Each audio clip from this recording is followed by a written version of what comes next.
కళాభిమానిగా ఉండేటువంటి వ్యక్తి అభిమానించడం వేరు, ఆయన చేస్తున్న పనులు మంచిది కాదు కాబట్టి విమర్శిస్తాం. బిగ్ బాస్ అనేది చాలా స్కాండల్, ఇది సొసైటీకి నష్టం వస్తుంది, దానికి సందేశం ఏమి ఉండదు, అంత రెస్పెక్టెడ్ ఫ్యామిలీ అతను దాని ఎందుకు పాల్గొవాలని నా ఉద్దేశం.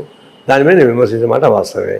అంత మాత్రాన అది వ్యక్తిగత ఖర్చు కాదు, ఆయన చేస్తున్న పెర్ఫార్మెన్స్ మీద, ఆ సబ్జెక్టు పైన, దానిలో మోరల్ వాల్యూస్ పైన మంచిది కాదు అనిపిస్తుంది చెప్పారు తప్ప అతని మంచి కాదు. ఒకటి ఇప్పుడు మొన్న యంగ్ కన్వెన్షన్ కూడా ఎప్పటి నుంచో వివాదం ఉంది, అది చాలా కాస్టేస్ట్ యంగ్ కన్వెన్షన్. అది అందులో చెరువులు ఆక్రమించి కట్టారని చెప్పి అందరికీ తెలుసు.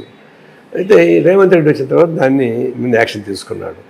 యాక్షన్ తీసుకుంటే ఏంటంటే నేను ఏలాంటి తప్పు చేయలేదు, నాదే కాగితాలు ఉన్నాయి, నేను ఎఫ్టీఎల్లో కానీ లేదంటే ఇది నేను కట్టలేదు అంటున్నాడు. నేను అందుకే నేను చూశాను, చూస్తే చెరువుకు ఆనుకునే ఉన్నాయి, చెరువు ఇంకా ఎక్స్పాండ్ చేసి కట్టాడు, అది ఎఫ్టీఎల్ లోపలే ఉంది. మరి ఎఫ్టీఎల్ లోపల నువ్వు కట్టుకుంటే ఇది కనిపిస్తుంది, నీళ్లు తగులుతున్నాయి, దాన్ని నేనేం తప్పు చేయలేదు, చెరువు ఆక్రమించలేదు అంటే కరెక్ట్ కాదు కదా, దాన్ని చూడకపోయాను. అంటే ఎఫ్టీఎల్ నుంచి బఫర్ జోన్ 100 అడుగులు ఉంటుంది, బఫర్ జోన్ కన్నా లోపు ఎఫ్టీఎల్ కానుకొని ఆయన కన్వెన్షన్ ఉంది, హాల్ ఉంది, దాని మీద లక్షల రూపాయలు సంపాదిస్తున్నాడు. అది వేరు, సంపాదన వేరు. ఈ చట్టవిరుద్ధమైనటువంటి ఆక్రమించి మీరు కన్వెన్షన్ కడితే దానివల్ల ఏమవుతారు, చెరువులు పడిపోతున్నాయి. చెరువులు పడిపోతుంటే ఎకలాజికల్ ఇన్బ్యాలెన్స్ వస్తుంది, వాటర్ బాడీస్ పోతాయి. ఒక కన్వెన్షన్ ముందే దాడి చేస్తే నేను కూడా దాని జోలికి పోయేవాడు కాదు.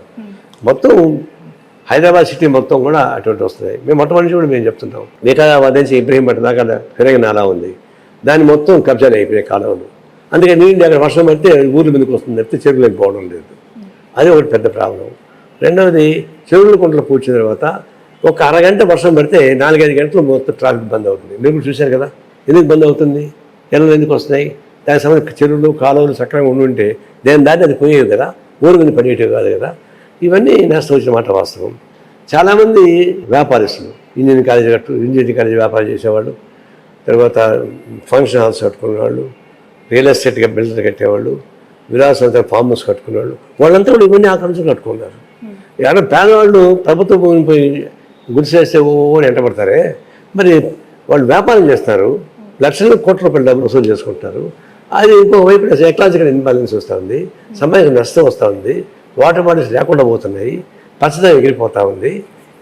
దీనంతా చూసినప్పుడు ఒక కన్స్ట్రక్షన్ అనేది రాత్రికి రాత్రి వచ్చేది కాదు, దాంట్లో ఎన్నో డిపార్ట్మెంట్స్ యొక్క అంటే ఆఫీసర్స్ యొక్క ఇన్వాల్వ్మెంట్ ఉంటుంది. వాళ్ళు పర్మిషన్స్ ఇచ్చే దగ్గర నుంచి, దాన్ని సైట్ విజిటింగ్ దగ్గర నుంచి, ఎన్ని ఫ్లోర్లు వేసుకోవాలి, ఎంతవరకు వేయాలి, వాటరు, పవరు, ఎవ్రీథింగ్ ఉంటుంది కదా. అధికారుల పాత్ర ఏమీ లేదంటారా? హైడ్రా వెళ్తోంది, స్పాట్లో కూల్ చేస్తుంది, వచ్చేస్తుంది, బట్ నష్టపోతుంది అక్కడ కట్టుకున్న వాళ్ళు, ఉంటున్న వాళ్ళు. ఈ ఎన్కన్వెన్షన్ విషయం పక్కన పెట్టిన సాధారణ ప్రజలు కూడా ఎంతో నష్టపోతూ ఉన్నారు, బట్ అధికారుల మీద ఎలాంటి చర్యలు లేవెందుకు? హైడ్రా సబ్జెక్టు వేరు, ఆక్రమణ కూల్చుకోవడం వరకే వాళ్ళకి ఎజెండా ఇచ్చారు తప్ప అంతకన్నా చేయలేదు. ఈ మిగతా చేయాల్సింది గవర్నమెంట్ చేయాలి, పొలిటికల్ ఇష్యూ గవర్నమెంట్ చేయాలి. గవర్నమెంట్ ఎవరు చేయాలి? ఆ కాలంలో ఎక్కడ పర్మిషన్ ఇచ్చారు, ఎవరు పర్మిషన్ ఇచ్చారు, ఎవరు దానికి లేఅవుట్ వేయించారు, అవన్నీ పట్టుకుని మోసం చేయాలా.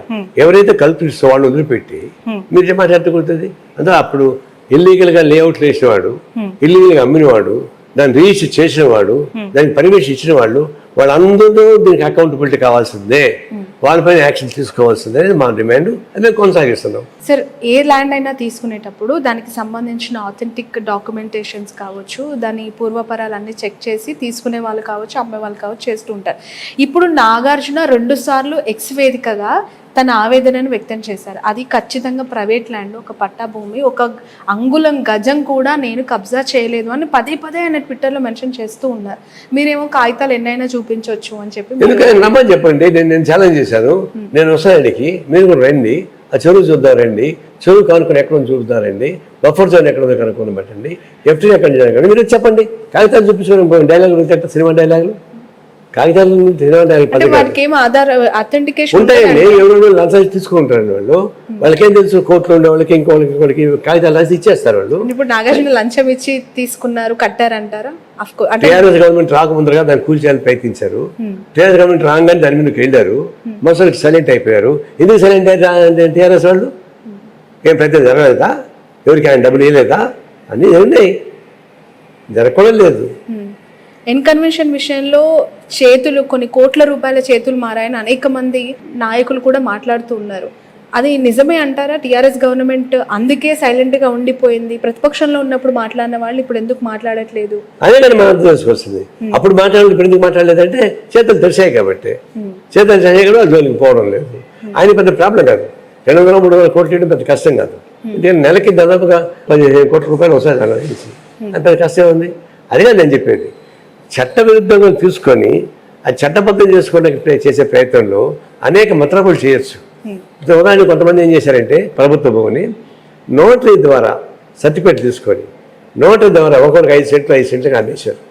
వాళ్ళు పాపం ప్రజలు కొనుక్కున్నారు, ఇల్లు కట్టుకున్నారు. వాళ్ళు వెళ్ళిపోయాడు, వీళ్ళు కట్టుకున్నారు. ఇప్పుడు ఆయన కూల్చొని ప్రయత్నిస్తున్నారు. ఇప్పుడు అవన్నీ ఎవరు వీళ్ళకి అమ్మేది వాళ్ళు పట్టుకోవాలి కదా. మామూలుగా పేదవాళ్ళు మధ్యతరగతి వాళ్ళ ఇల్లు కొనసాల్సిన అవసరం లేదు. వాళ్ళకి ఎక్కడ మోసపోయారో వాళ్ళు పట్టుకోండి, లేదంటే వాళ్ళని రెగ్యులర్ చేయించండి. నేను చెప్పానంటే ఎవరైతే ప్రభుత్వ స్థలాలు ఆక్రమించి కార్పొరేట్ వ్యాపారం చేస్తున్నారో, డబ్బులు సంపాదించి ఏర్పాటు చేస్తారో వాళ్ళపై స్ట్రిక్ట్ యాక్షన్ తీసుకోవాలి. పేద ప్రజానీకం మధ్య ప్రజానీకం వాళ్ళు నిలిచి కూర్చేస్తే పెద్ద ఉపయోగపడదు. అందులో మేము ఏం చెప్పాలంటే మీరు కార్పొరేట్ కంపెనీస్ పెద్ద పెద్ద వాళ్ళు ఎవరైతే వాళ్ళపై యాక్షన్ తీసుకోవాలి తప్ప కింద వాళ్ళు ఎవరైనా ఉంటే అది ప్రత్యామ్నాయ జాగాలు చూపించండి, ప్రత్యామ్నాయ సౌకర్యం కల్పించండి. అంతేగాని ప్రత్యామ్నాయ సౌకర్యం లేకుండా అది సామాన్య ప్రజానీకం జోలికి పోవద్దని మా ఉద్దేశం. రాబోయేది మనకి జిహెచ్ఎంసీ లోకల్ బాడీ ఎలక్షన్స్ ఉన్నాయి. ఇలాంటి టైంలో ఈ హైడ్రా తీసుకుంటున్న ఈ చర్యల వల్ల ఎలాంటి ఎఫెక్ట్ ఉండదంటారు? అవును, కార్పొరేట్ కంపెనీస్కి నష్టం ఉంటుంది. ఎందుకంటే దాన్ని నమ్ముకొని కొన్ని వేలాది మంది, కొన్ని లక్షలాది మంది అక్కడ జీవనం చేస్తూ పరోక్షంగా ప్రత్యక్షంగా ఆధారపడిన వాళ్ళు కూడా ఉన్నారు. ఇది ప్రజలపైన దాడి కాదు, మీరు గుర్తొస్తుంది, ప్రజలపైన దాడి కాదు, అక్రమార్కులపైన దాడి. అక్రమార్కులపైన దాడి ఉన్నప్పుడు ప్రజానీకం సపోర్ట్ ఉంటుంది తప్ప వ్యతిరేకం ఉండదు. అందువల్ల సామాన్య ప్రజానీకం జోలికి వెళ్తే వాళ్ళు ఏడిపిస్తే నష్టం అవుతుంది. కానీ అక్రమార్కుల గురించి కూడా జులిపిస్తే సామాన్య ప్రజలు కూడా సపోర్ట్ చేస్తారు తప్ప వ్యతిరేకించే పని లేదు. అది ఇంకొకటి, రేపు ఎన్నికల్లో లబ్ధి పొందడానికి ఉపయోగపడే పద్ధతుల్లో కరప్ట్ యాక్టివిటీస్ చేయడం అనేది అది అనైతికం. స్ట్రైట్ ఫార్వర్డ్గా చెప్పుకోవాలి, స్ట్రైట్ ఫార్వర్డ్ ప్రజలను ఓట్లాడగాలి, గెలుచుకోవాలి తప్ప ఇట్లాంటి మతలబుల ద్వారా గెలుచుకోవాలంటే అది కృత్రిమ గెలుపు తప్ప వాస్తవ గెలుపు కాదు. బట్ సార్, ఒక మాట వినిపిస్తోంది, ఎన్కన్వెన్షన్ అనేది చాలా ఆకస్మికంగా తెరపైకి వచ్చింది.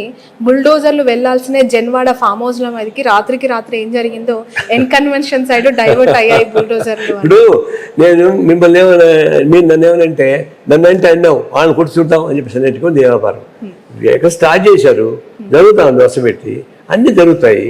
ఎక్కడన్నా కానీ పొరపాటున ఉద్దేశపూర్వకంగా స్వార్థపూరితంగా న్యాయమైనటువంటి చెరువుల్లో కూడా ఖాళీ చేయకుండా పోతే అప్పుడు రేవంత్ రెడ్డి పట్టుకుంటాం, ఏమేమి వదిలిపెట్టాం. ఆయన సక్రమైన పద్ధతి చూసాడు లేదో పరిశీలిస్తాం.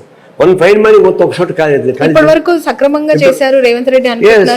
ఇప్పుడు దాకా వాళ్ళకి వచ్చిన సార్లు దీన్ని పెట్టి కట్టారు. ఇప్పుడు ఒక్క ఫైన్ మార్నింగ్ మొత్తం కూల్చేయడానికి సాధ్యం కాదు. దానికంతా మెటీరియల్ ఎవ్రీథింగ్ ఉంటాయి. క్రమం స్టార్ట్ అయ్యింది. ఆ క్రమం స్టార్ట్ అయ్యి పూర్తి అయిపోయింది అంటారు అనుకోండి, అప్పుడు జనైనీటి బయటపడుతుంది.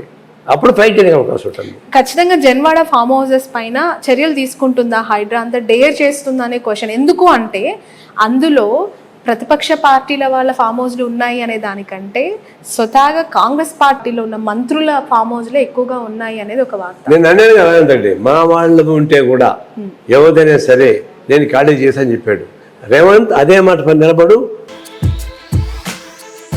Sun, celebrating 20 years of excellence in education.